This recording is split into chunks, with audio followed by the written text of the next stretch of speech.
Gencar penolakan timnas Israel, potret Anies berlatar bendera Israel dipertanyakan. Bukti Anies antek-antek Amerika dan Israel? Waduh, bahaya. Ada penampakan janggal saat Anies Baswedan berpidato dalam kegiatan Opor Paskah 2022 di Jakarta International Stadium. Saat ia bicara, seperti terekam dalam video, ada bendera Israel berkibar. Dan kalau kita menerima kedatangan tim nasional Israel, itu sama saja menyakiti hati mereka, sama saja tidak melukai perasaan mereka. Karena biar bagaimanapun kita punya utang budi yang besar terhadap mereka. Dan yang ketiga, ya kan, kemudian, nah, Anies ini sebagai gubernur, ya, nggak pernah dia bicara atau katakanlah kunjungan ke Rusia, kunjungan ke Cina, nggak pernah dia. Partai Amerika lihat ini memang, ya, the second golden boy.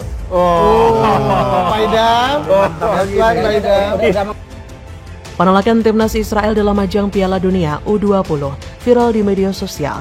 Aksi yang diwarnai oleh FPI, Gerakan Nasional Pengawal Fatwa Ulama GNPF Ulama, dan PA212 itu menjadi trending topik di Twitter Jumat 10 Maret 2023. Beragam pendapat disampaikan masyarakat atas kedatangan timnas Israel dalam ajang Piala Dunia U20 tersebut. Satu di antaranya adalah Rudy Valenka.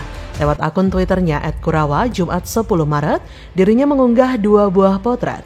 Potret pertama terkait pemberitaan soal penolakan Majelis Ulama Indonesia yang menolak kedatangan timnas Israel dalam ajang Piala Dunia U20.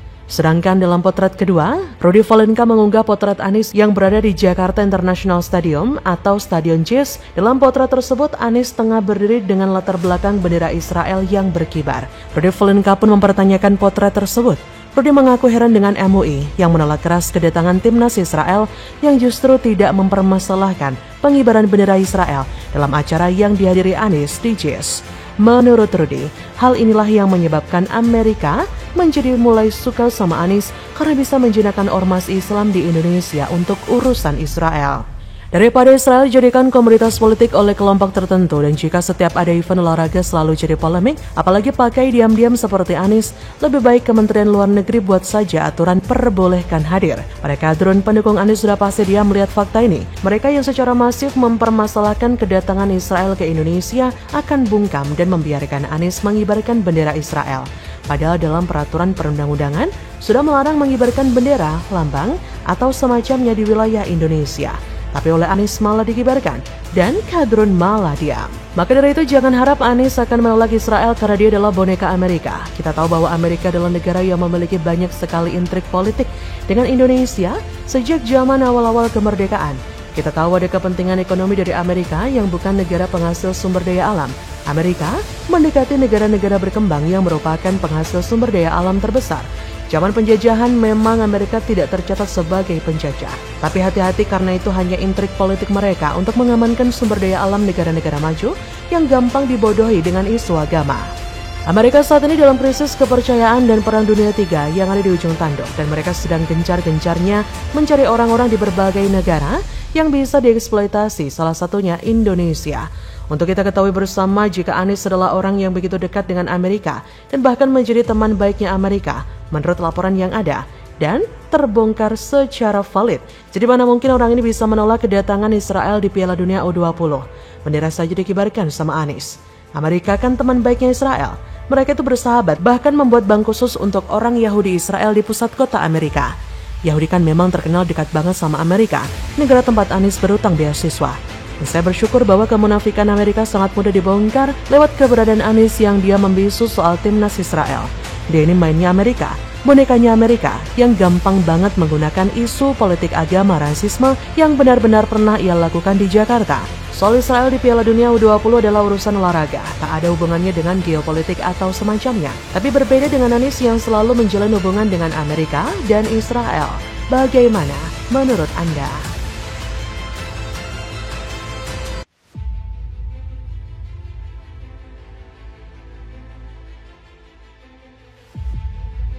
Dikira tidak ada kamera, pendukung Anies ketahuan dorong dan buang topi warga yang peluk Anies Baswedan. Dasar kasar.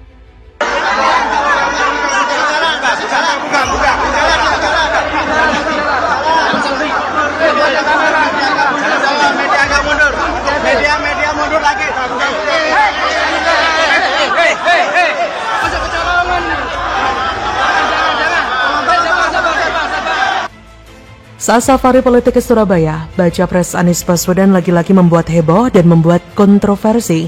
Pada saat Anies datang ke Surabaya, memang banyak yang antusias dan menyambut kedatangan Anies. Entah itu settingan atau tidak, yang pasti banyak kader-kader Nasdem yang mengawal Anies Baswedan. Dan pada saat momen warga ingin bersalaman juga memeluk Anies, banyak kader-kader Nasdem yang menghalangi. Seperti halnya ketika Anies ogah bersalaman dengan warga beberapa waktu yang lalu. Bahkan pada momen tersebut ada warga yang berhasil memeluk Anies, tapi oleh buzzer Anies didorong dan topinya dibuang. Padahal terlihat sekali warga tersebut sangat tulus dan antusias. Dalam video itu juga terlihat Anies seperti menikmati kejadian tersebut. Anies seperti membiarkan dan tersenyum kepada warga yang memeluknya tadi. Waduh, kasar banget ya. Padahal dia belum jadi presiden, tapi sudah melakukan pembiaran hal yang seperti itu.